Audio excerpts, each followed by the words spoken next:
절기상 경칩을 앞두고 북부 지역에 폭설이 또 쏟아졌습니다. 물기를 머금을 습설의 무게를 입히지 못해 곳곳에서 농작물 피해가 속출했습니다. 전국에서 정원이 가장 많이 늘어난 충북대 의대에서 신입생마저 수업 거부에 동참하고 있습니다. 개강 첫날 70%가 불참했습니다. 1년 4개월 넘게 입주가 지연된 아파트가 사전 점검일에 안내했는데 여전히 마무리 공사가 안 돼 입주 예정자들이 분노하고 있습니다.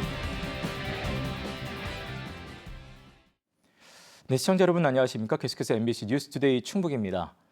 오늘은 만물이 겨울잠에서 깨어나기 시작한다는 절기 경칩입니다. 하지만 경칩을 하루 앞둔 어제 충북 북부에는 때 아닌 폭설이 내렸는데요. 습기를 많이 머금은 습설이라 시설하우스와 인삼 경작시설 등이 무너져 내렸습니다. 이승준 기자가 보도합니다. 단양군의 한 고갯길, 대형 덤프트럭이 오도 가도 못하고 서 있습니다. 눈길에 미끄러진 뒤 겨우 멈춰섰지만 다시 출발할 엄두가 나지 않습니다. 지금 움직이질 못해요. 내리막길 내려가지도 못하고 올라오지도 못하고 지금 미끌려서 지금 가드레일에 여기 부딪힌 거예요. 네, 꼼짝을 못하고 있어요. 농경지 피해도 잇따랐습니다. 둥그랗게 솟아올랐던 하우스는 눈 무게를 지탱하지 못하고 고스란히 내려앉았습니다. 무너진 하우스 아래에는 올봄 밭에 내다심을 고추 모종이 자라고 있습니다. 혹시나 하는 마음에 아직 난방을 하고 있지만 농부의 마음은 착잡하기만 합니다. 이게 빨리면 있나 싶으면 이제 살리죠. 이게 저기 빨리 녹아야 되는데 저래 들어앉아서 이제 어떻게 치워가지고. 산 아래 인삼밭은 눈폭탄을 맞았습니다. 멀쩡한 가림막을 찾아보기 힘들 정도입니다. 인삼밭과 인접한 하우스도 무너지긴 마찬가지. 여기가 한 20년 만에 처음이라는 눈이 많이 왔다고 얘기를 하고 있더라고요. 모종철에 농번기에 들어서면서 한참 필요할 때인데 이게 무너지는 로 해가지고. 지난 이틀간 충북 지역에 내린 눈은 제천 12.5cm를 최고로 단양 9.2, 괴산과 음성 7.6cm를 기록했습니다. 그러나 소백산과 인접한 단양군 어상천 면등에 관측보다 많은 30에서 40cm의 눈이 쏟아지면서 단양에서만 100여 곳 가까운 시설하우스와 축사가 붕괴됐습니다. 특히 이번 눈은 물기를 많이 머금고 있어 쌓인 눈의 무게가 더 나가면서 피해를 키웠습니다.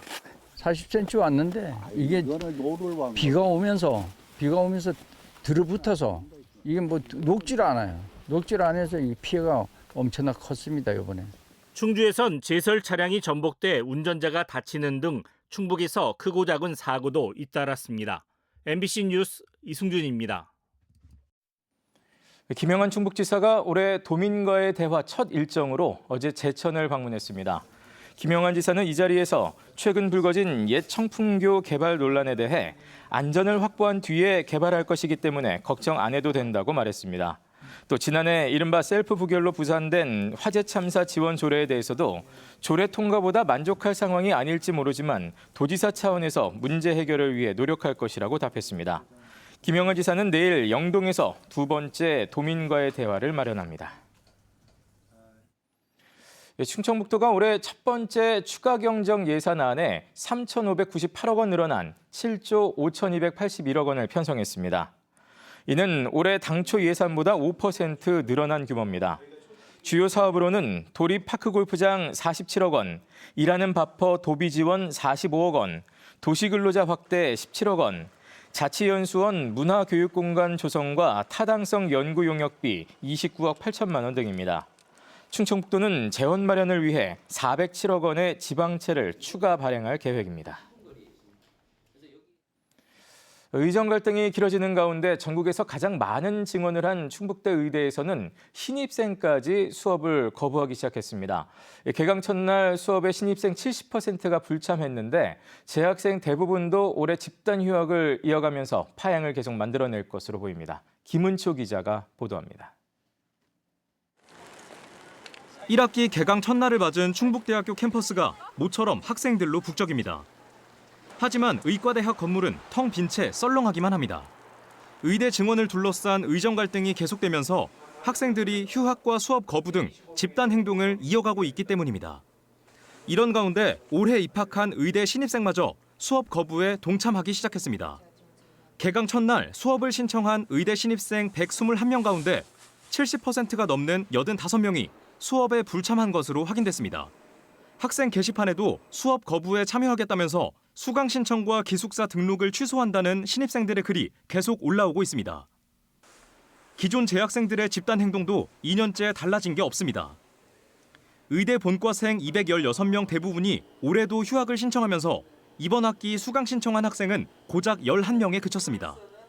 의예과 학생 7명은 지난달 학교를 자퇴하기까지 했습니다. 교육이 점점 망가지고 있는 상황이고 자식이 집을 나가서 가출을 했는데 얘가 가출을 한 이유가 있는데 그거를 부모가 어떻게 할 수가 없는. 학생들이 당장 돌아오더라도 수업할 공간조차 부족합니다. 지난해 입학한 학생들이 수업 거부로 유급 처리가 되면서 의예과 1학년은 올해 신입생까지 포함해 174명에 이릅니다. 한 학년이 애초 49명이었던 점을 고려하면 3.5배나 되는 수치입니다. 교원 수급과 시설 확보 등을 문제로 한국의학교육평가원에서 의대 불인증 판정까지 받았는데 유예 기간인 1년 사이 해결될 수 있을지도 불투명한 상황입니다. 기존에 강의실이 100명 수용 규모인데 의대 안에서 이 170명에 가까운 학생들 수업을 할 수 있는 공간이 없기에 어떻게 그 수업을 진행해야 되는지 아직 지금 정해진 것은 없고요. 이런 가운데 충북대를 비롯한 전국 의대 학장 모임인 한국의대의전원협회는 성명을 통해 의사 양성 중지를 1년 더 반복하기에는 우리 사회와 학생들이 치러야 할 대가가 너무 크다면서 의대생들을 향해 돌아오라고 호소했습니다. MBC 뉴스 김우초입니다. 이번 주 학교마다 입학식과 함께 새 학기를 시작했습니다. 하지만 신입생이 없어 입학식을 열지 못하거나 강당이 아닌 교실에서 입학식을 한 초등학교도 있었습니다. 저출산에 따른 학령 인구 감소로 신입생 제로의 초등학교가 빠르게 늘고 있습니다. 김윤미 기자가 취재했습니다. 칠판과 출입문을 장식한 알록달록 풍선들. 1학년 신입생들에게 꽃다발과 선물을 건네며 입학식이 열린 곳은 강당이 아닌 교실입니다. 남자 0명, 여자 3명, 합계 3명의 본교 입학을 허가합니다. 1925년 문을 열어 올해 100주년을 맞은 세종시의 한 초등학교 신입생은 모두 3명. 2달 전만 해도 입학 예정자가 1명도 없어 마음을 졸였었는데 최근 한 가족이 이사 오고 차로 20분 거리 도심에 사는 쌍둥이 자매가 입학을 신청해 입학식을 치를 수 있었습니다. 걱정을 많이 했습니다. 그런데 지금은 3명의 입학생이 생겨서 저희로서는 마음이 좀 놓이고요. 다행이라고 생각됩니다. 전국에서 가장 높은 출산율을 기록하는 등 젊은 도시의 상징인 세종시에서도 구도심에서는 신입생 10명 미만인 학교가 7곳에 달하는 등 학령 인구 감소의 직격탄을 피하지 못했습니다. 충남 금산의 한 초등학교는 개교 이래 처음 입학식 없는 새학년 첫날을 맞았습니다. 신입생 0명, 1학년 교실은 텅 비었고 병설 유치원도 2년째 휴원 상태라 내년도 입학식이 가능할지 기약할 수 없습니다. 작년까지는 5명 입학생이 있었어요. 그런데 이제 이번 해에는 1명도 없어요. 지금 입학 분위기도 안 나고 사실상 참 아쉽고 안타까운. 6학년 6명이 졸업했는데 입학생이 없다 보니 이제 전교생은 23명뿐. 대도시 학교의 한 학급 수준에 불과합니다. 충남 지역에서만 이처럼 입학생이 아예 없는 초등학교가 분교 7곳을 포함해 16곳이나 됩니다. 대전도 분교 1곳이 신입생을 받지 못했습니다. 광역시인 대전에서 신입생 없는 학교가 등장한 건 올해 처음입니다. 1학년 전체가 10명 미만 초등학교도 10곳으로 내년에는 초일 학생 수가 전국적으로 10,000명 이상 감소한다는 분석도 있어 신입생 모집난은 더 가중될 전망입니다. MBC 뉴스 김유미입니다. 한편 충북대가 2025학년도 입시에서 국가 거점 국립대학 가운데 유일하게 신입생 충원율 100%를 달성했다고 밝혔습니다. 충북대는 2025학년도 입시에서 정원 내 입학 정원 3,095명이 모두 등록함에 따라 신입생 충원율 100%를 기록했다고 설명했습니다. 한편 충북대는 오는 2026학년도 입시에서는 수시 모집 수능 최저 학력 기준을 완화하고 학교폭력 조치 사항을 반영하는 등 변화가 있을 예정이라고 덧붙였습니다. 충북 학생들의 학습 수준을 진단하기 위해 오늘부터 오는 28일까지 기초학력 진단검사가 실시됩니다. 대상은 초등학교 2학년부터 고등학교 2학년까지 전체 학생으로 교육용 태블릿에서 온라인으로 문항을 확인하고 답을 제출하는 방식으로 진행됩니다. 기초학력 진단검사 결과를 바탕으로 각 학교는 1학기 학습 지원 계획을 수립하고 학생 수준에 따른 보정 문제를 제공할 예정입니다. 1년 4개월 넘는 입주 지연으로 입주 예정자들이 고통받고 있는 진천의 한 아파트 현장. 이번에는 시행사가 마무리 공사가 안 된 시점에서 사전 점검일을 안내해 입주 예정자들과 또 한 번 갈등이 깊어지고 있습니다. 업계에서도 이렇게 입주가 지연되는 것은 이례적이라는 평가입니다. 허지희 기자가 전해드립니다. 내부 인테리어 공사가 이루어지고 있는 아파트 현장. 바닥 마루는 물론 가구문도 설치돼 있지 않습니다. 각종 자재와 건축 폐기물도 쌓여 있습니다. 입주 사전 점검을 불과 나흘 앞둔 2,540세대가 입주할 진천의 아파트입니다. 당초 이 아파트 시행사는 지난 2월 말로 사전 점검을 예고했다. 입주 예정자들의 반발과 관할군청의 권고로 사전 점검을 연기했습니다. 이후 시행사가 2주 뒤인 오는 8일부터로 사전 점검을 다시 안내했는데 여전히 마무리 공사가 안 돼 있습니다. 저희가 최초에 봤을 때 상태 거의 그대로였어요. 심지어 저희가 고층 세대도 제보를 받았는데 거기는 뭐 창문만 달려있지 아예 집이라고 볼 수 없는. 입주 예정자들은 이번엔 30일 전 예고되어야 하는 사전 점검 준수 사항도 지키지 않았다며 아예 무효라고 주장하고 있습니다. 결국 지난주부터 매주 진천군청 앞에서 시위를 벌이고 있습니다.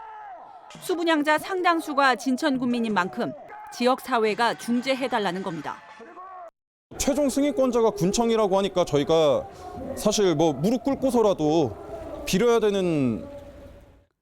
진천군도 지난주 현장을 재점검한 결과 여전히 사전 점검이 불가능한 상태였다며 시행사에 연기를 요청한 상태입니다. 또 임시 사용 승인 역시 전혀 할 상황이 아니라는 입장을 재확인했습니다.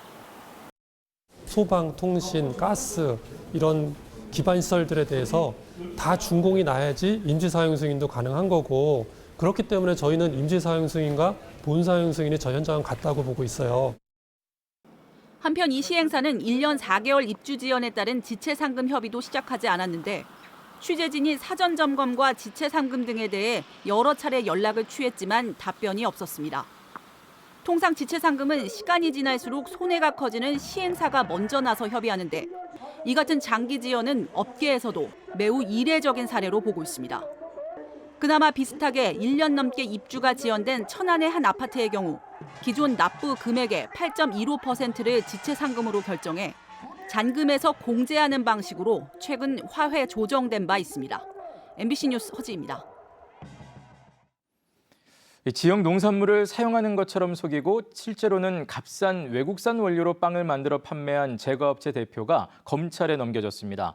이 세종시의 특색을 살려 한글 문양을 새긴 이 빵은 고향사랑 기부제 답례품으로 선정될 만큼 인기를 끌던 제품입니다. 보도에 윤소영 기자입니다. 단속 반원들이 세종의 한 빵 제조업체로 들이닥칩니다. 세종산 복숭아와 쌀을 사용해 한글 문양빵을 만든다고 홍보한 업체입니다.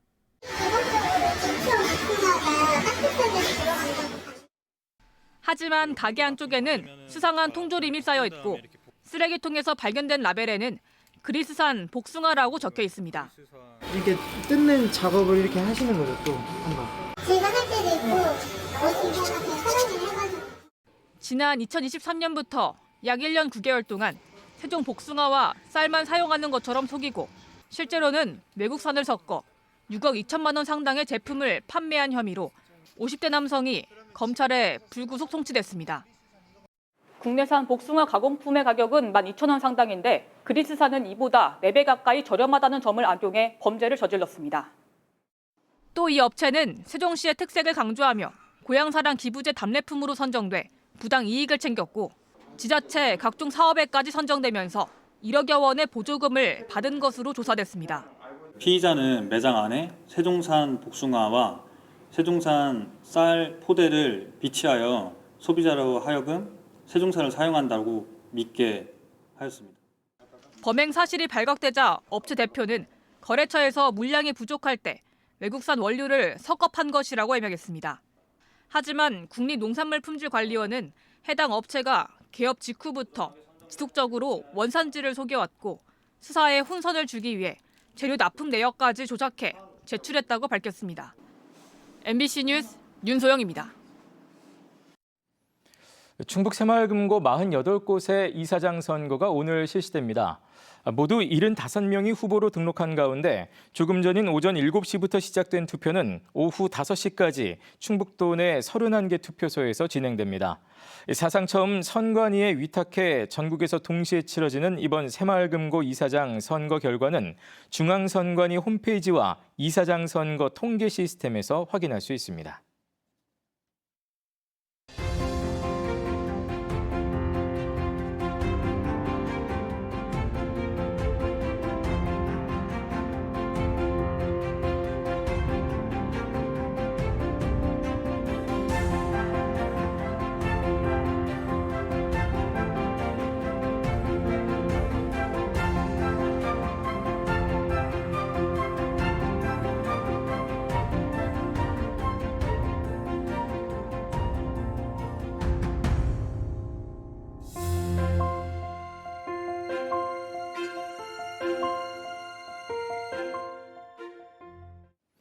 행정안전부가 실시한 지난해 공공데이터 제공 운영 실태평가에서 충북 9개 시군이 최하 등급인 미흡을 받았습니다.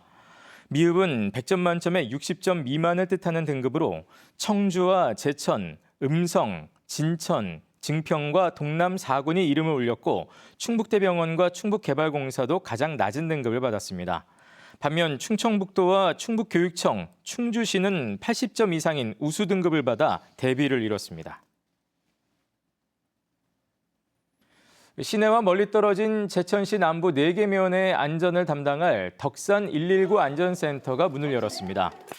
지상 2층 규모로 건립된 덕산 119 안전센터는 청풍 지역대 포함 31명의 소방관과 6대 소방장비 등을 갖추고 청풍면과 수산면, 덕산면, 한수면을 담당하게 됩니다.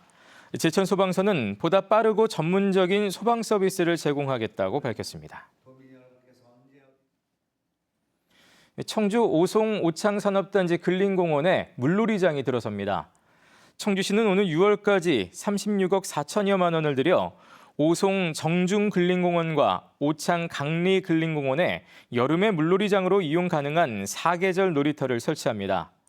설치가 마무리되면 올 여름에는 청주시 내 8개 근린공원에서 공공 물놀이장을 운영하게 됩니다. 경기 침체 속에 충북의 광공업 생산이 위축되고 있습니다. 충청지방통계청에 따르면 지난 1월 충북의 광공업 생산 지수는 93.9로 1년 전보다 8.8% 감소했습니다.